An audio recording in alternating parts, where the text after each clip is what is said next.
The seats. I think LeBron, obviously you can see he's not that upset about it. The NBA has produced some all-time nicknames over the years. Chocolate Thunder, Magic, Pistol Pete, King James. Last night we got a new one. Courtside Karen. Courtside Karen, we needed you. We've had sports without fans for most of a year now, and now you've arrived. Courtside, screaming at the greatest basketball player in the world like he's a waiter who served you Chardonnay that was room temperature instead of chilled like you specifically asked for. Go off, Courtside Karen. Go off. No, at the end of the day, I'm happy fans are back in the building. I miss that interaction. I need that interaction. We as players need that interaction. I don't feel like it was warranted to be kicked out. See? LeBron missed this stuff too. Sitting at home, watching on TV, all of us love to see athletes mixing it up with fans. As long as you don't get too excessive. It's entertainment, y'all. The players love it too. They miss it too. As long as fans say where they belong and don't do anything too physical. Physical at all, actually. Getting heckled is actually part of the game in the NBA. No other major sport has fans so close to the action. But that element of the NBA has been missing for quite some time now. Until last night. Until Courtside Karen. Let's not kick Courtside Karen out of games, y'all. Let's send her 2 games to every arena. At least until we get arenas full again. Let's have Courtside Karen. Game of the night. The NBA needs her. America needs her. Pretty much try to clean up, the things we did last year. We all know, how we lost, why we lost that game, those games, and but it's not a thought of just trying to get better right now. Trying to be a better team this year. Not worrying about what happened last year. The game of the night tonight in the NBA, without question, is the Clippers versus the Nets. The Brooklyn Nets, my pick to win the East, and the Los Angeles Clippers under the best record in the NBA, and the new #1 in ESPN's NBA Power Rankings. The Clippers have been playing great basketball, y'all. Winners of 10 of their last 11, and they roughed up my New York Knicks pretty good Sunday night, I must admit. I get all that, and guess what? I don't give a damn. I don't care about the Clippers having a good regular season. That means nothing to me. They did that last year. And then they let us down, blowing a 3-1 lead in the second round of the playoffs to the Denver Nuggets. So the Clippers can be ranked the top whatever NBA rankings you want. That includes ESPN rankings, by the way. My rankings are different. The fact of the matter is, however, they still owe us a conference finals matchup with LeBron and the Los Angeles Lakers. The power rankings in Los Angeles are still Lakers 1, Clippers 2. Why? Because LeBron did his part last year. That's why he showed up. But the Clippers were the Clippers. Up 3-1, lost to the Denver Nuggets. Nowhere to be found by the time the conference finals rolled around. You sure you ain't worried about the Clippers? Clippers with Kawhi Leonard?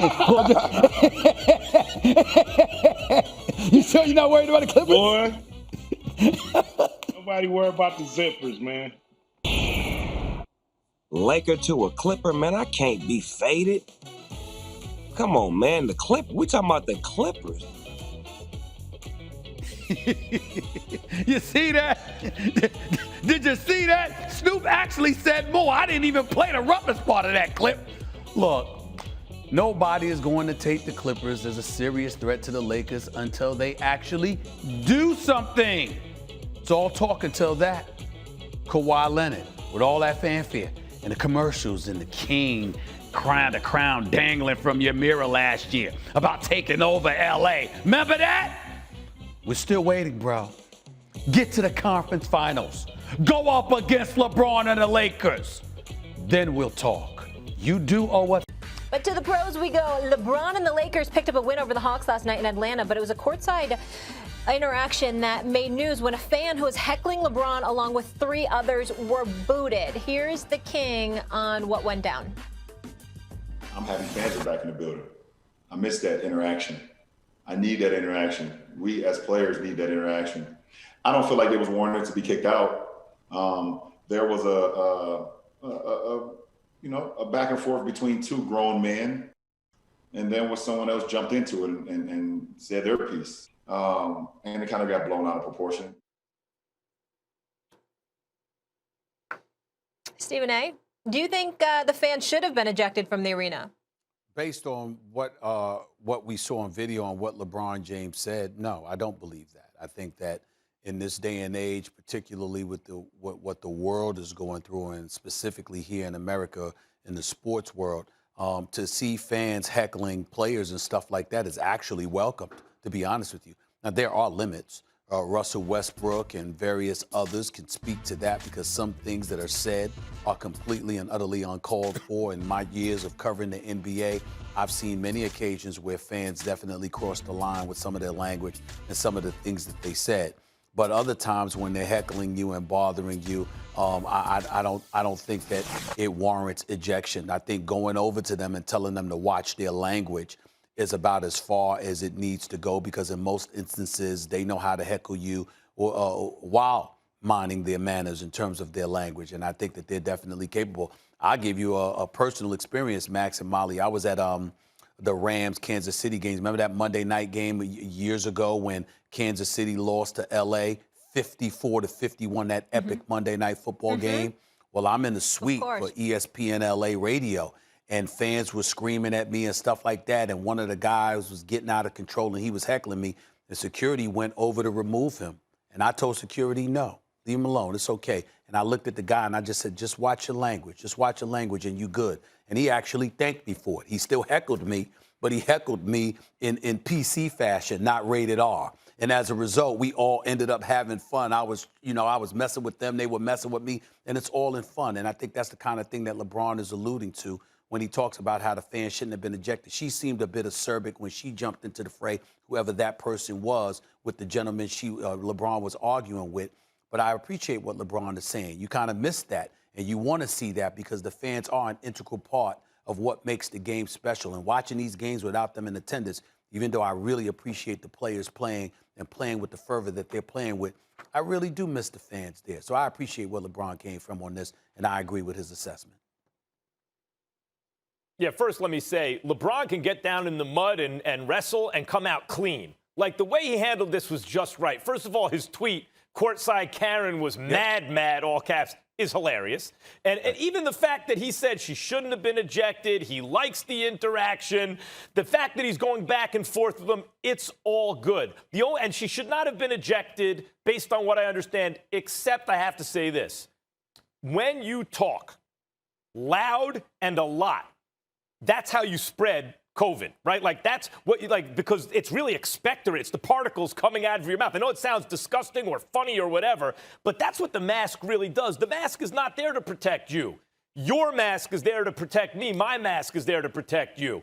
And it looks like we're in the home stretch of this thing. The vaccine is coming out, but it's going to take some time. You don't want the thing to mutate. There's still high mortality or like people dying because there aren't enough hospital beds, stuff like that. So we still need to be careful.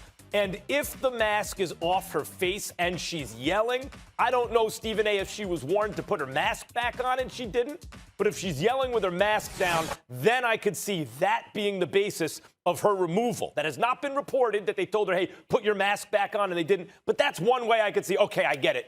She's got to go. Otherwise, it doesn't seem like just even cursing back and forth. It's not like there's a way that you can use language that you can't repeat, for example, on ESPN airwaves, that is still not over the line in terms of kind of common trash talking. And it seems like that was the case here. So unless it was a mask issue, I don't think, based on what I know. Hey, LeBron, first basketball-wise, I want to ask you about that group, the kind of new group, you and the rest of those bench guys with THT and Caruso. It was an 8-0 run in the fourth quarter, starting at Boston tonight. It was 11-0, 16-0 if you include the third. What's going on with that unit, and why were you guys having success? We just play extremely hard. We cover for one another, and we run.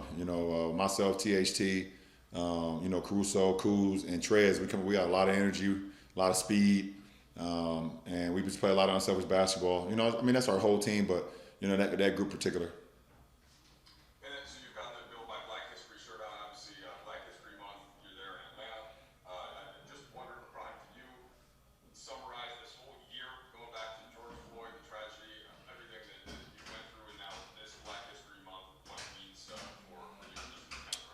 To keep it all real with you, Mike, Black History Month is every month. They just happen to give us the shortest month of the year, but Black History Month is all 12 months for me. You know, we celebrate Black excellence every single day of the year, 365 days, and go around my household and around the people, group of people I'm around. So, I love the fact that we get to celebrate it for a full month, and people, that may not know about it kind of come together and things. But at the end of the day, I celebrate Black excellence every single day, and Black History Month, I would say, is Black History Day. 365 days of the year, 66 on the leap year. So that's just how we rock around here, and but it's cool to get it started now, and we'll just keep it going throughout the rest of the year and January of 22. Are you feeling any more recognition of everything you just talked about this year? I don't live my life trying to gain recognition for anything. You do what's right, you call out what's wrong, and you go from there.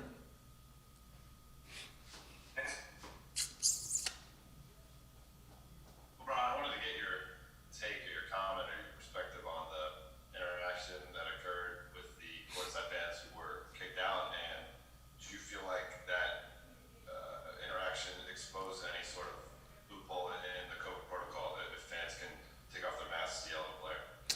No, at the end of the day, I'm happy fans are back in the building. I miss that interaction. I need that interaction. We as players need that interaction. I don't feel like it was warranted to be kicked out. There was a back and forth between two grown men, in which we said our piece. He said his piece. I said my piece, and then someone else jumped into it and said their piece. But I didn't think they were, should have been kicked out. But they might have had a couple of drinks maybe, and they could have probably kept it going, and the game wouldn't have been about the game no more. So I think the referees did what they had to do. It's fine. I don't think, taking down the mask or whatever the case may be at that point in time, would have harmed anybody but the people that was right next to her. I wasn't close enough to her. I don't think any of my teammates was close enough to him. Maybe a couple of the refs, maybe. So I hope they're okay. But safety first.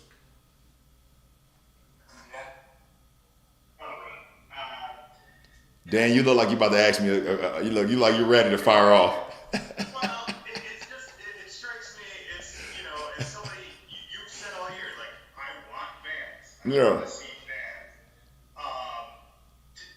Does that get you more excited than when you see some people who are, like you said, a little willing to kind of tone those waters, whether it was in Cleveland or here, just seeing those faces that close to you? Well, my guy tonight, he I don't want to say he went overboard, but he went a little bit out of bounds, too close to comfort for me. And I said my piece, and we could have moved on. But I think it was so close to the officials. I think the official heard it as well, what he had said. And it kind of got blown out of proportion. It's just like sometimes on the floor when two guys get into a scuffle, or get into a little like jostling, the refs come and try to break it up really fast, and it looks like it's bigger than what it really is. That's what it pretty much was tonight. But the difference, we're on the court and we're not having any alcoholic beverages. So they might have had some alcoholic beverages on the side, so that it made them feel a little tougher than what they really are, I would say. Just like Draymond. Draymond said it perfect. You were happy that this happened, right? Like you enjoyed this. Who, me? Yes. I love our fans. Laker Nation and everybody else that's against Laker Nation. It just feels better. Fans in the stands it's just better. It's better for everybody. Especially on the last game of a 14-day road trip.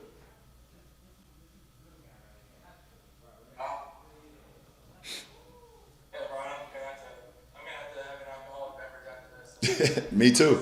Hey, you ain't the only one.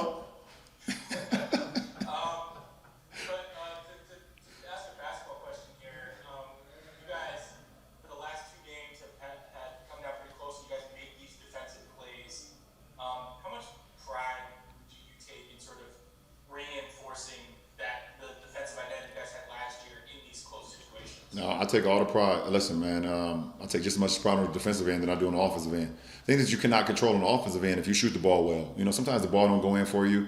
You have your mechanics perfect. You swing ball. You being unselfish, and sometimes the ball just don't go in for you. But the one thing you can't control is how you defend. You don't have to worry about the ball going in when you're defending. you have to stop the ball from going in. So being able to get your hand on passes, deflections, things of that nature. Tonight, a big play, me just being able to get my hand on Capella on that slip to the rim and us being able to get out in transition. Dennis and AC hustling back and being able to get that steal too on Trey late in the game, and then us, sealing it with free throws. So, I take that responsibility. AD takes it, me being able to bark out commands and things of that nature. When we defend, we're just that much better, and we want to be the best defensive team in the league, and we hold that with the utmost responsibility.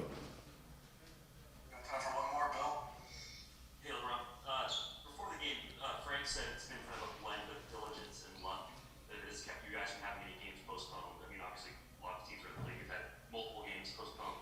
I'm curious, is there any, in a macro sense for the season and what you guys are trying to accomplish this season, what do you see as any advantage in just getting your games played on schedule?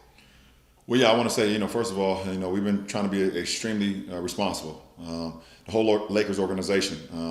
We haven't had anyone that had to miss days or whatever the case may be since we started. We're doing our testing.